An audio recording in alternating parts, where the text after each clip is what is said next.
Assalamualaikum warahmatullahi wabarakatuh. Sailum obscurum, telah tibalah zaman kegelapan.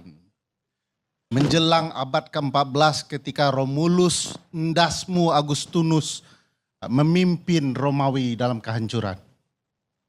Kenapa Romawi di era keemasannya bisa hancur? Karena muncullah berbagai masalah.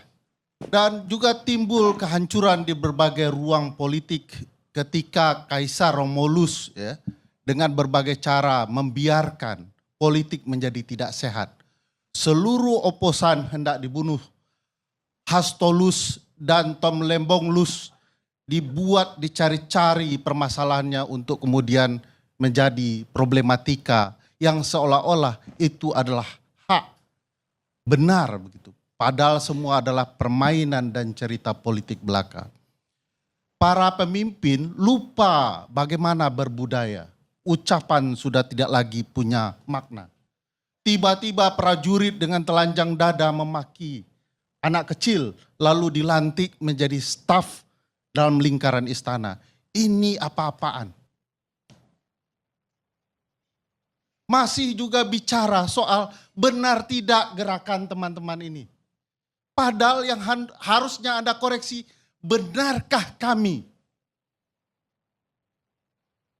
Sudah jelas-jelas timbul kebodohan, tidak ditemukan siapa penyebab munculnya bambu di tengah laut.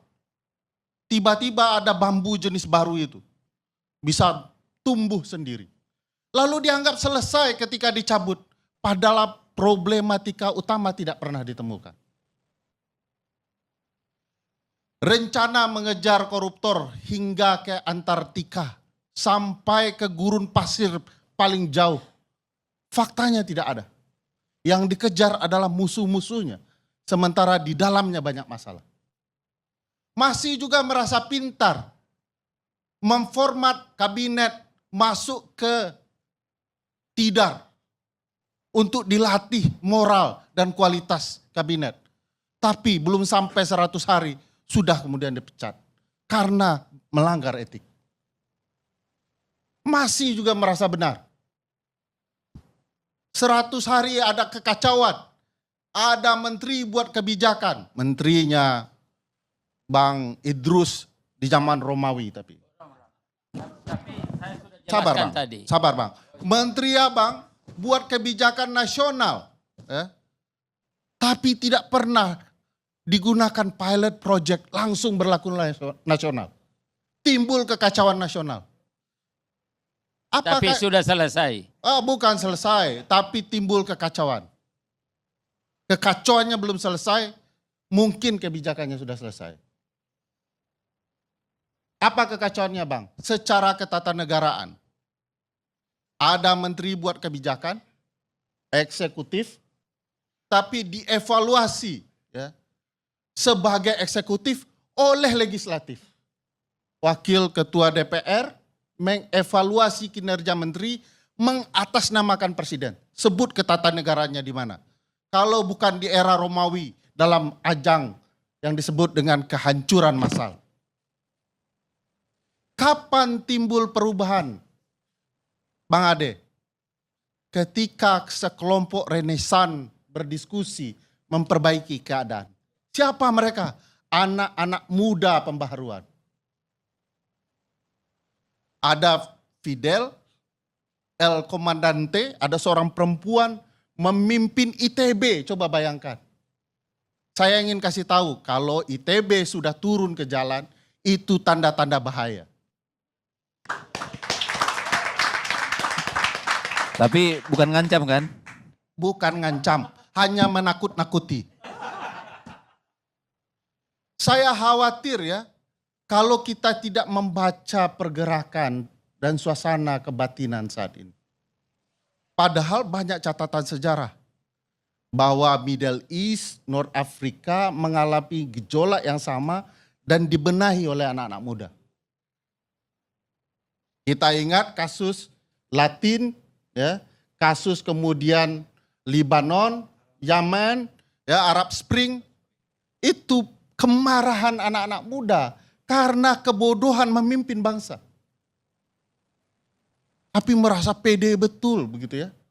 Padahal tidak ada terencana, tidak tersusun rapi, tidak ada cerita bagaimana negara digerakkan. Bang Ade harus tahu sampai hari ini, sampai detik ini, saya tidak pernah percaya rezim ini akan menegakkan hukum. Kenapa Bang Idrus? Alasannya sederhana, lingkaran satu istana melanggar undang-undang. Mayor Teddy tidak sah menurut undang-undang TNI.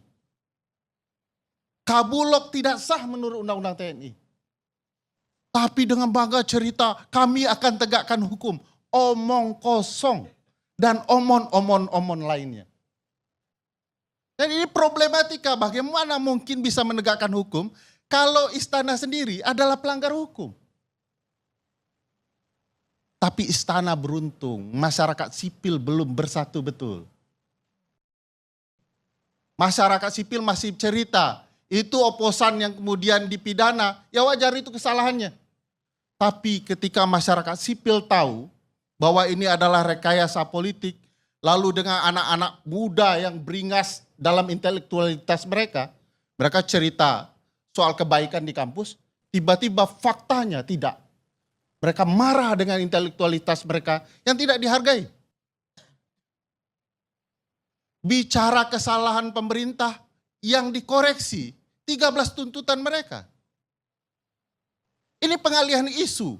Yang salah pemerintah, jangan kami yang dipersalahkan. Mereka ini dalam terminologi Sohogi yang diceritakan Uni kita tadi, adalah kaum Brahmana intelektual. Mereka turun karena peradaban negara sedang rusak. Nanti kalau peradaban ini benar, mereka akan kembali ke pertapaannya. Memperbaiki nilai D menjadi A itu. Sekarang mereka selesaikan dulu nilai D pemerintahan dari Prabowo Subianto. Saya tidak akan pernah bisa percaya dengan rezim ini akan kembali benar. Kalau presidennya malah meneriakkan hidup Jokowi.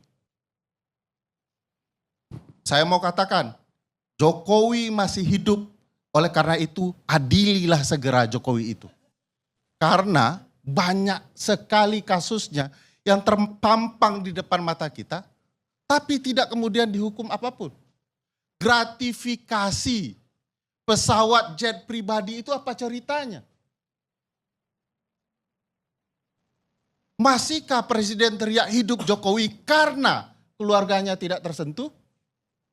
Padahal pesawat jet pribadi itu jelas, terang benerang. Ada gratifikasi. Lalu kita mendenial itu dan kemudian bercerita siapapun yang mengungkit kasus ini adalah orang-orang nyinyir yang anti dengan berbagai kebijakan pemerintah. Saya yakinkan Bang, kalau pemerintah hari ini mengadili berbagai kasus korupsi, termasuk di lingkarannya sendiri, saya berhenti mengkritik pemerintahan ini. Tapi kalau kemudian dia hanya mengejar lawan-lawannya dan membiarkan apa yang terjadi di lingkarannya, semua ini omong kosong. Tidak akan ada orang yang percaya dengan pemerintahan Prabowo Subianto. Kalau teman-teman di pemerintah ingin bersiap dan menganggap ini semua bayaran, silahkan. Tapi ini tanda-tanda zaman. Kalau anak-anak muda sudah tidak nyaman, bersiaplah. Mungkin tidak hanya kursi Anda dijungkir balikkan. Mungkin tatanan baru hendak mereka ciptakan. Sekian, terima kasih. Assalamualaikum warahmatullahi wabarakatuh.